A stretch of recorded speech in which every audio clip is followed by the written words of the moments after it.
నల్లమందు పంటపై ఉక్కుపాదం మోపారు ఆఫ్ఘనిస్తాన్లోని తాలిబాన్ పాలకులు. దీని ప్రభావం మన దేశంపైన పడుతోంది. మయన్మార్తో పాటు ఈశాన్య రాష్ట్రాల్లో ఓపీఎం సాగు పెరుగుతోంది.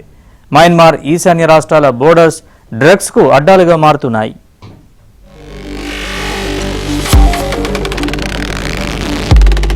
ప్రపంచంలో సరఫరా అవుతున్న నల్లమందు, హెరాయిన్లో దాదాపు 90% ఆఫ్ఘనిస్తాన్లోనే ఉత్పత్తి అయ్యేది. అయితే ప్రస్తుత తాలిబాన్ పాలకులు పాపీ సాగుపై ఉక్కుపాదం మోపారు. ఎవరైనా నల్లమందు పండిస్తే ఇంకా అంతే సంగతులంటూ హెచ్చరించారు. దీంతో అక్కడి నుంచి వచ్చే నల్లమందు 90% పైగా తగ్గిపోయింది. 2022లోనే నల్లమందు సాగును తాలిబాన్లు నిషేధించారు. 2000 సంవత్సరంలోనూ ఇదే పని చేసినా అప్పట్లో నిషేధాన్ని సరిగా అమలు చేయలేదు. ఇప్పుడు మాత్రం తమ ఆదేశాలను కాదని ఎవరైనా పాపిని సాగు చేస్తే పైకి పంపించేస్తామంటూ హెచ్చరించారు. దీంతో ప్రపంచవ్యాప్తంగా ఉన్న డ్రగ్ మాఫియాకు షాక్ తగిలింది. దీంతో వేరే చోటు నుంచైనా తమకు కావాల్సిన సరుకును రప్పించుకునే ఏర్పాట్లు చేసుకున్నారు డ్రగ్ మాఫియా డాన్లు.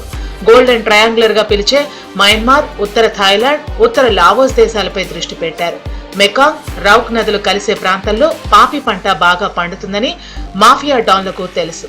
మయన్మార్ పాలకులకు లంచాలిచ్చి పంటల్ని పండించడం మొదలుపెట్టారు.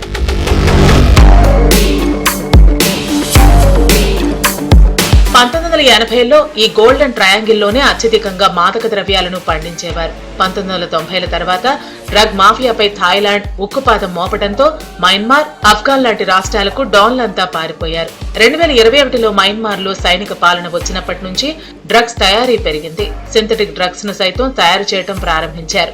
అధికారుల అవినీతికి బలైపోతున్నారు అమాయక ప్రజలు. మయన్మార్తో పాటు ఈశాన్య రాష్ట్రాల్లోనూ డ్రగ్స్ తయారీ పెరిగినట్లు గణాంకాలు తెలిపాయి.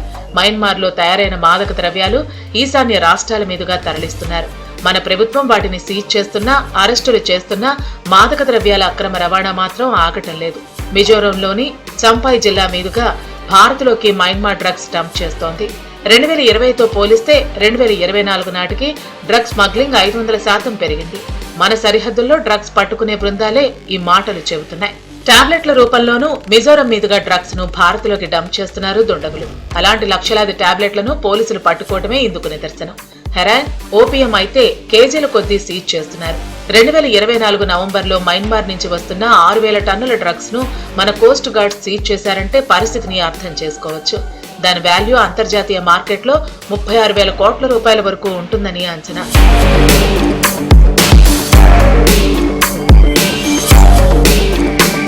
ఈ హెరాయిన్, ఇతర డ్రగ్స్ జాతీయ భద్రతకు సైతం ముప్పుగా మారాయి. ఈ డ్రగ్స్ ను ఇంజెక్షన్ల రూపంలో తీసుకోవటం వల్లే మిజోరాంలో అత్యధిక ఎయిడ్స్ వ్యాధిగ్రస్తులు తయారయ్యారు.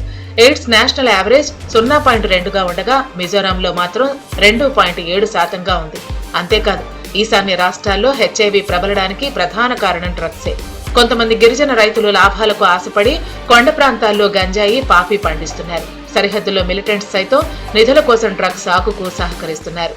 చాలా మంది రోహింగ్యాలు సైతం ఈ ట్రేడ్ లో ఉన్నారు.